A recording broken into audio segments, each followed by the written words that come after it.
Good evening, this is John Young with the Disc Jockey News and Disc Jockey News TV, and it is Tuesday night with Ben Stowe. Good evening, Ben. Good evening, John.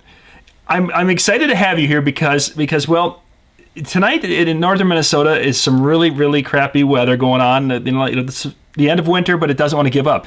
So Ben is, as you noticed, kind of secluded in this place out back somewhere, and they don't even have enough electricity to run a razor. I'm hiding in my study at home tonight. We're not shooting from the office because, frankly, I'm not sure I could get home in this blizzard. But yeah, I'm working on my my second winter beard here. So, oh man, it's something like 15 or 24 inches of snow. So I'm just preparing to be warm. Be warm and to be the guy to go out there and shovel it for your wife in the morning. That's what we like to see. Yeah, that's exactly right. So let's start off with the T-shirt of the week. Of course, you know we've been talking about this every week. You're going to have a new T-shirt. What do you got for us this week? Got to pay homage to my boy Sheldon at the Big Bang Theory. So we got the Bazinga T-shirt. A Bazinga T-shirt. Nice. Good stuff. Well, part of our Tuesday night show is the main part of it is asking Ben Stowe questions. A lot of you have been sending questions in, and we thank you for that. Do I have that somewhere? Where is it? Right here. If you have questions, all you need to do is go to Twitter and do the @ NLFX Ben, which is on the screen right now. Send him a question. And we've had a few of those this week, Ben. So let's just jump right into those. First off, the first question will be kind of not a repeat, but based on our shows from last week where we talked about XLR and DMX and different connections. A gentleman was asking, and I actually have a mic, an XLR here, but he's saying some have rubber gasketing and some don't. Is there a difference? Why is that? What's the gasketing for? Well, the purpose of the gasket is, probably just to keep a clean connection and keep debris and things out of the connection. Ironically, and I suppose in a technical sense, if it doesn't have the gasket, it's not an XLR. And yeah, I know. Really, the origins of XLR is it's a Canon X-type connection latching with a rubber gasket. X-type latching rubber gasket, XLR. Okay. So if you really wanted to split hairs, at the end of the day, I think probably your better quality XLR connectors have rubber gaskets on them, and maybe some of the others don't. So. And now we'll get to our shameless plug, the high-end line of NLFX Pro XLRs. All of those are rubber gasketed.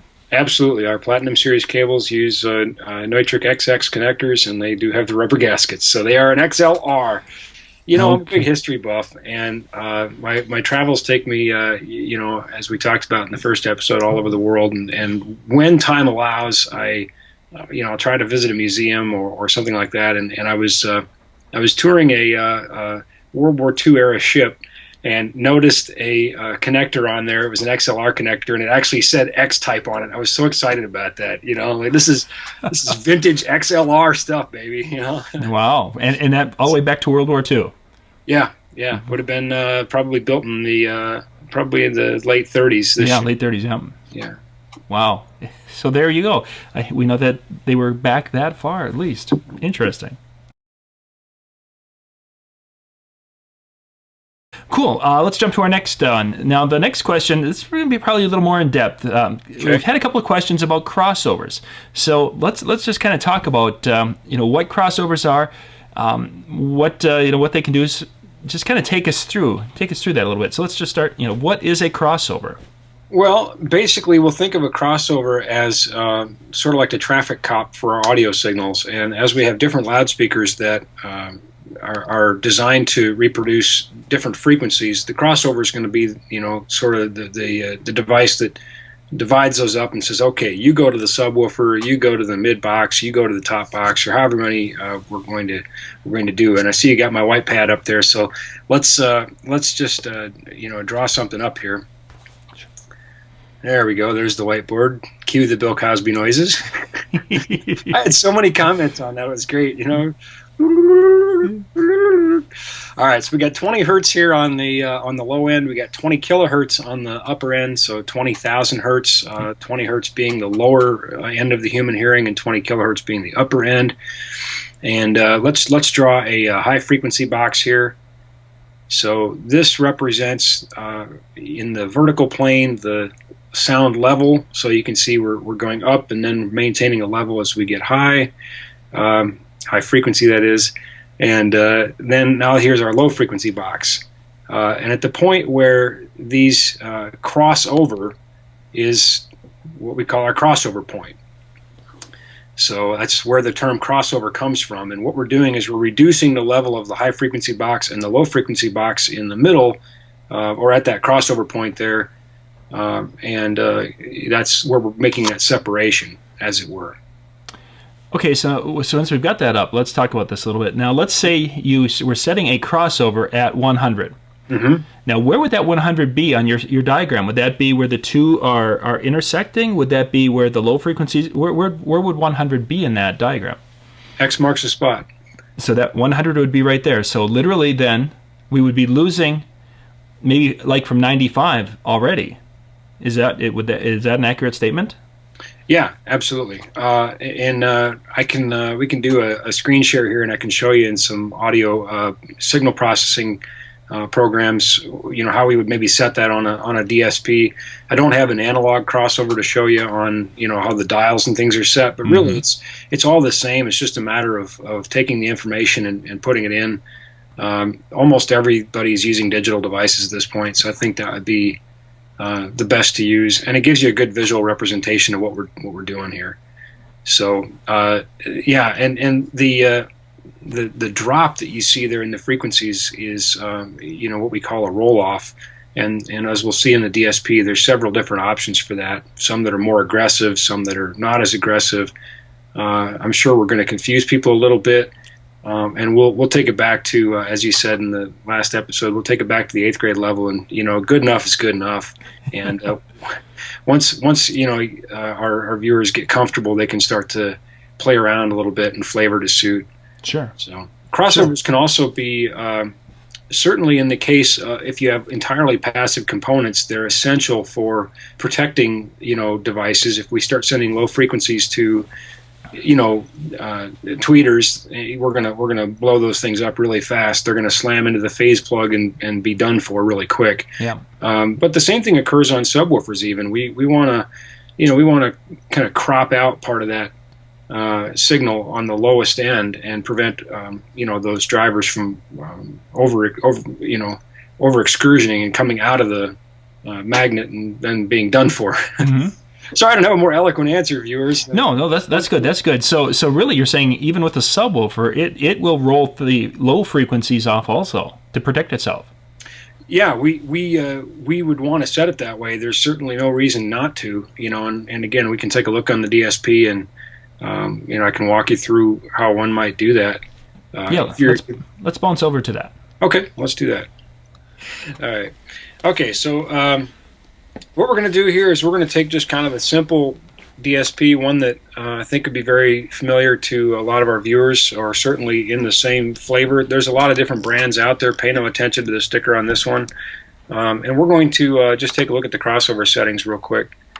And I'm going to just use these ones that are color-coded red and blue simply because they kind of match what I drew on the whiteboard. And, sure. For no other reason. These are assigned to the 6 outputs on this device. So, we could say FR1 is now our subwoofer, and, FR3 is now our top box. And we'll say that we have maybe a 15-inch two-way box, and we want to set the crossover point right around...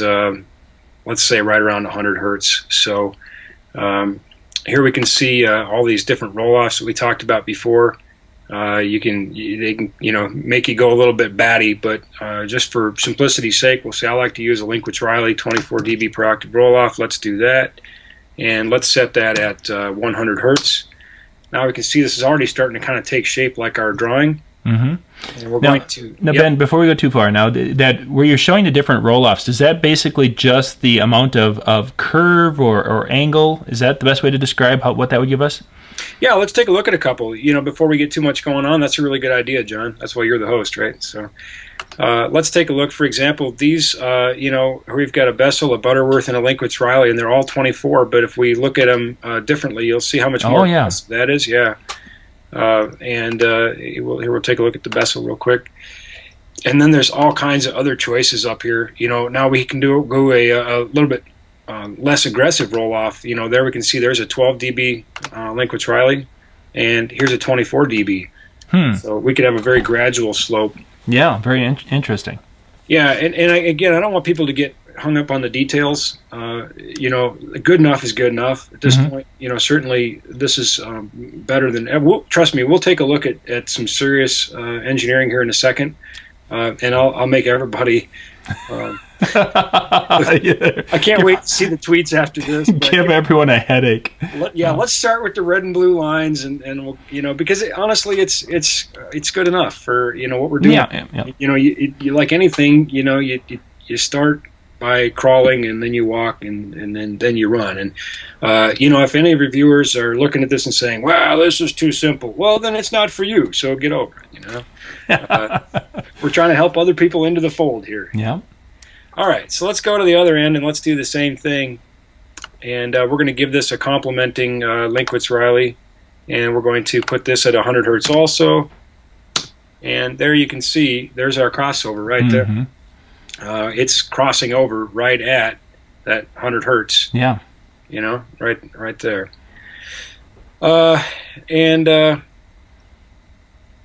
Now, would you want that, Ben, or would you want it so that your crossover point is actually met with the red and the blue being at the same height instead of both of them coming down and dipping right when they finally cross over? No, we definitely want them to be dipping, and the resultant wave, which the other program I'm going to use in a second will show us that we're not actually reducing anything. I mean, because they're going to sum together at that point, and it's going to fill in real nice and sound good. Okay. So yeah, again, just using simplest terms, let's add a 24 dB Butterworth here at the end at 35 hertz, and now you can see what we've done to cut off the low frequency that we don't want. We don't want to be trying to push that woofer out of the magnet, right, and blowing the doggone thing up. And we could do the same thing at the at the top too if we wanted. We could say, well, we really don't need this thing going to oh, you're in a pink with that one. Yeah, just for a second here.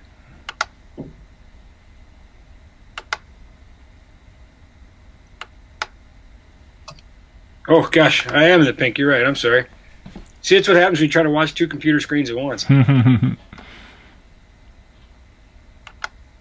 So maybe I say, I don't need this going all the way to 20K, so I'll just get rid of some of that extra energy in the high frequency.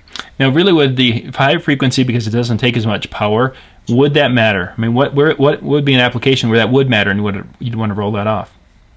Well, more so, if the box doesn't have any internal crossovers or any internal processing at all. Now, in our imaginary 15-inch two-way that we've got here, there's actually another crossover at work, and it's the one that's inside that box that goes between the 15 and the high-frequency driver. And, that crossover point's going to vary, but I'm going to say it's probably somewhere around 1600 hertz. And we don't have to worry about that because it's happening passively inside the box. We're just actively separating what's going on between our boxes here. So if we were doing a three-way system with a bass, mid, and high, that would certainly be a time in which we would use a roll-off on the top as you crossed over going to that top. Yeah, let's just do that, for the sake of fun.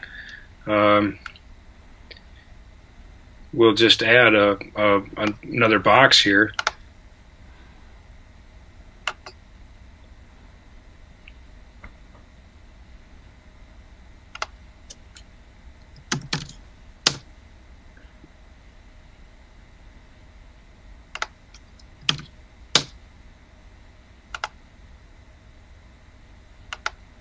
So now we see maybe a three-way configuration. Sure. Yep. And there's all sorts of other things that we can do. Maybe we need a little bit more. We want a little bit more bump off our low frequency. We can use the crossover to create some gain in there for us as well. So now we've gone into a three-way system. Yeah.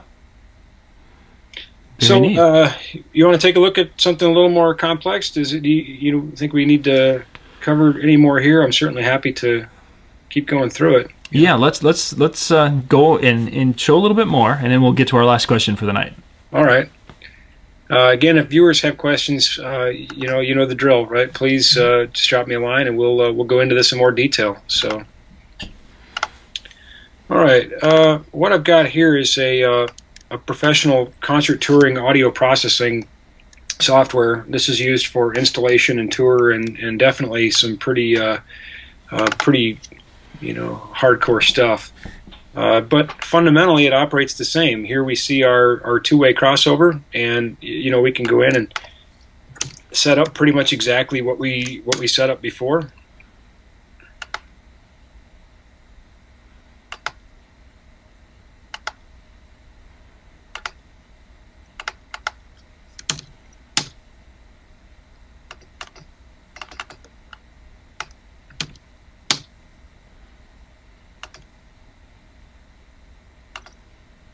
So now we have basically the same thing going on, Sure. right here as what we saw in the other one.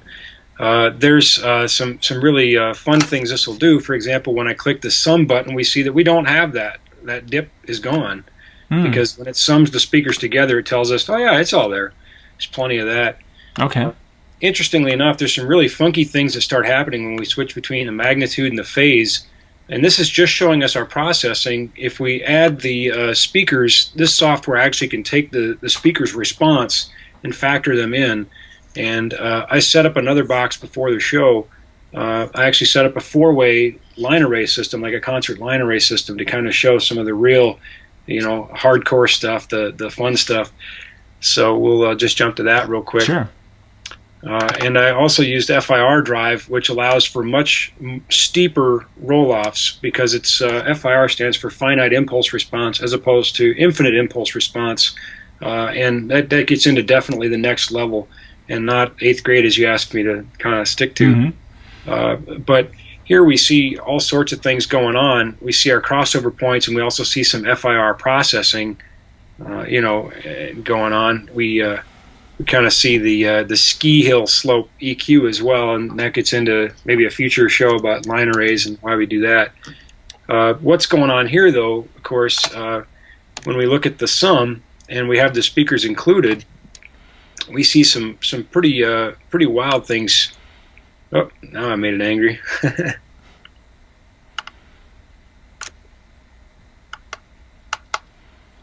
Ruh-roh. It's gone. Let's try again.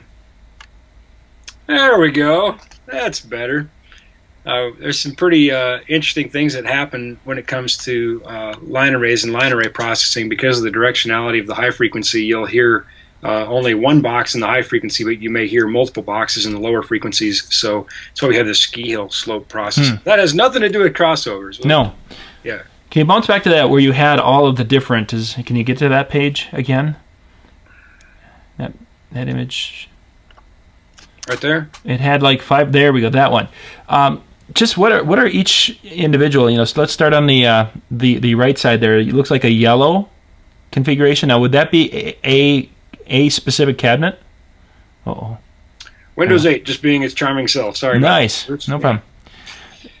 So am I to guess this right? So we have what, 1, 2, 3? Are there 4 different cabinets in this configuration? Correct. There's actually only 2 different boxes being pictured here. One is a subwoofer, and the other is a 3-way line array top. Okay. Inside that box, you have a high, mid, and a low frequency driver, and you can see we're processing each driver individually. And in here, we have the ability to include the speaker. So now you're seeing our processing without the speaker being factored. But this software knows what the speaker is, and it knows what the speaker's response is, and so it tells me, yeah, this is what's going to happen when you put the speaker in there. And then I can come in here and look at the sum, and it also allows me to even show what happens if I take out delays and things that I put in the processing. So definitely the next level, things that are necessary for that level of sound. And what's really interesting too is, we come in and we look at our phase versus our magnitude, and it shows me there's some pretty serious things going on, and allows me to really get in and take a look at what's happening in the software. But it's all built off of the crossover part is all built off the same things we just looked at. Sure. Just where do we send those frequencies? How do we direct traffic? Like I said, the crossover is your traffic cop. Interesting. Very neat. Everybody's Well, no, it's a lot for those of us, who are used to a two-way crossover. Your lows and your highs, in essence, your subs and your mids and highs. That's a completely different animal.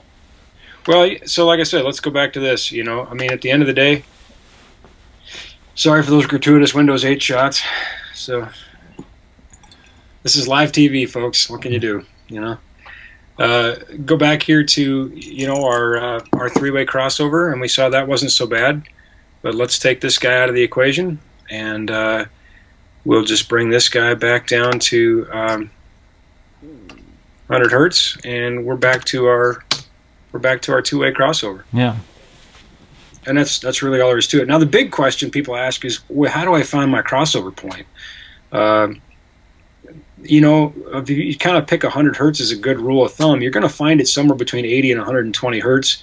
If we have a 15-inch box or a 12-inch box that has a bit more low-frequency capability, then we might be digging down into that 80, 90. Really depends on how much of that energy you want to send to your sub and how much of that energy you want to send to a top. Sure. If you've got an 8 or a 10, you don't want to be sending it 80, 90 hertz. That's not fair, and you're not going to get the best results. You're going to want to keep that at 100, 110, or north. And there's some things that you can do by looking at the loudspeaker response, and you can see where the loudspeaker performs best. But I think keeping it simple right now, let's just kind of stick to that. 100 hertz is a good ballpark, and sort of you can kind of flavor to suit a little bit in there. Mm-hmm. Now, with a lot of the newer sound systems, the powered speakers, they come with a roll-off or a low frequency filter or a high frequency filter, what have you. Would you recommend? Well, no, maybe not recommend, but would you be able to notice if you went to an external crossover? Would you be able to notice the difference in sound quality? Do you think, or have the companies tuned their speakers so well that an external crossover just wouldn't be noticeable? You knew I was going to get this in there. It depends. It really does. It depends on the loudspeaker manufacturer, depends on the level of processing that's gone into it. I think good external processing properly done is certainly advantageous. Mm-hmm. Let's say bad external processing poorly done is probably more harmful. It really depends. Some of these new loudspeakers that are designed to go together in a series, if you set the crossovers on there the way they're designed to, this box goes with this box, and you set it on the menu, you're in pretty good shape. You don't really have anything to worry about. But sure. An external crossover is pretty advantageous in most cases, and particularly if you have a lower cost powered loudspeaker, because they certainly didn't put the money into the processing, and it reminds me of the marketing campaign for DBX's PX, and we had a lot of people saying, well, this one's designed for powered loudspeakers, and I said, what's the difference? The only difference is where your amplifier lives. Does it live in your rack, or does it live inside your loudspeaker box? Sure. That's taking the processing out of the equation. But of course, when you buy something like a DBX PX or a PA, you are taking the processing out of the equation, because now you're putting it into that box. You wouldn't want to have any of the processing running on the powered box. You'd want to just be sending it a processed signal and leave it at that. So, but it helped me to understand the lack of understanding in the marketplace, that people weren't really sure what's going on inside of a powered box. So it's a good question. So now we've looked at the crossover side of it. Now there's a lot of technology that's available in some of those crossovers and processors beyond just the simple crossing over. What are some of the things that those, some of the higher end ones can do for a DJ? Well, and that's why I don't have an analog piece to show. Is they've really gone the way of the dinosaur. With modern processing being so fast and so affordable, modern day DSPs, as we call them, which stands for digital signal processor, they're going to do all. That's what we were using. That software there was from a basic off the shelf DSP that a lot of DJs use. Okay. They're going to do a lot more than just your crossover. They're also going to take care of things like limiting, EQing. A lot of times they have both graphic and parametric EQs. They're going to do things with compression, delay settings. And what's really nice about delay, if if you're really paying attention and you got an eagle eye, you noticed in the other screen from the more complicated software, it had things for Celsius and temperature and those sorts of things. And Oh, wow. that's pretty hardcore, where because the speed of sound is affected by temperature and the relative humidity in the air. But the software does the hard work for you now. I mean, all you have to do is put in the distance in feet. You don't have to say, oh, well, it's 0.89 milliseconds a foot. And have to figure. No, you don't have to do that. You just say, well, I have a speaker that I need to delay by 30 feet, and if I really want to get down to the brass tacks, it's 70 degrees in here and it's 60% relative humidity, and the software will do the rest, and it'll just Wow. Wow. It's put a tremendous amount of power in people's hands, and it's done it with those pretty red and blue lines. It's really helped people to be comfortable, I think, with the technology of sound. So. Wow, that's really impressive. Remarkably affordably. Really. Yeah. I mean, the only thing it's not asking you is what you had for lunch. I mean, that's pretty much about it. I didn't show you that screen. There was what? If you're a real sound guy, it doesn't need to ask. It was coffee. It just knows you have coffee for lunch. It's a food group. Oh. Well, those are two of our questions. Again, if you have questions for Ben, or want us to go more in depth, because as you've seen, Ben can go kind of in depth with stuff if you really are into that. Just send him a message. I'm really trying not to. But it's good stuff. Go send a message out. Go to Twitter and the @NLFXBen, or you can do the # NLFXBen, and then Ben can answer some questions. We've got one more question, Ben. Is this another Sky is Blue kind of question? No, this isn't Sky is Blue, but it's not far off. Now, there's the old belief that, and again, because we're from the northern climates, that's why this question was actually brought up by a mutual friend of ours. They said that the belief is that... Who does it matter? Doesn't matter. Doesn't matter. We don't want to go there. Right? That when you put out a bucket of cold water and a bucket of hot water, that the hot water freezes quicker. Is that accurate, or is that just an old wives' tale? Well, I guess it sort of fits, since we were just talking about temperature and humidity affecting the speed of sound. Water does, affect the speed of sound a lot. It goes very fast through water. But that wasn't the question. No. I'm trying to make a segue. You're trying to tie in. No, there's no tie in here. It's question 3. It's so random. Yeah. I think this was first observed by Aristotle, and I think some other people like Francis Bacon and others have kind of looked into it.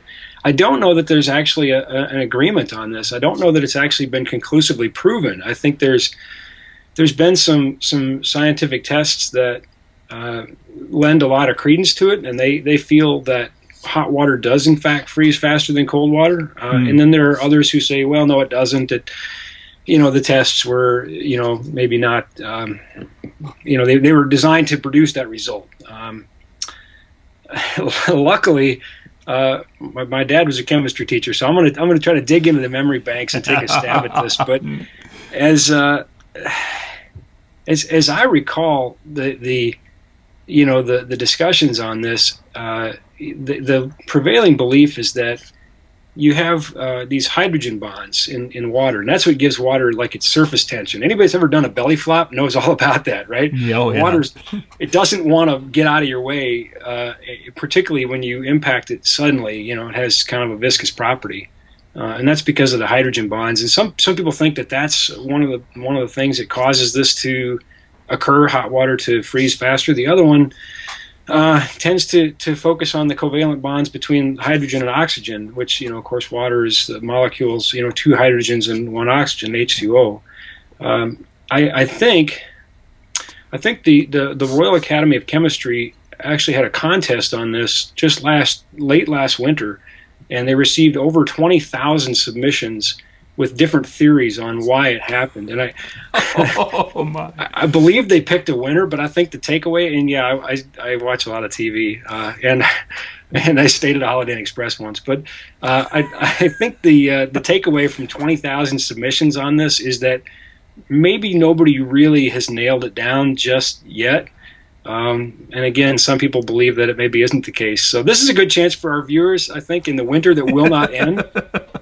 Go try it for yourselves. Let's see some viewers come up with some science on this. A little YouTube video. You can put the link in the description below. Yeah.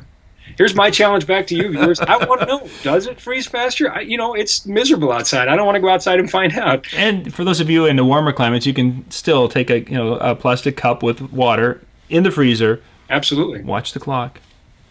Yep. Check it scientifically. Good science. Make sure they're in the same position in the freezer relative to where the cold air comes in, and just take regular notes on the properties of it and see what happens. Yep, there we are. Good stuff, Ben. Good stuff. Well, we'll be back next week, next Tuesday night, with another episode. Again, let me put the our little thing up in the bottom there so people can see that. Again, if you got questions, Twitter to Ben, and he'll get those lined up and ready for next week. Do me one favor, John. Yeah. Make sure my dad doesn't see this. Yeah. Why? I don't. He'll be like, yeah.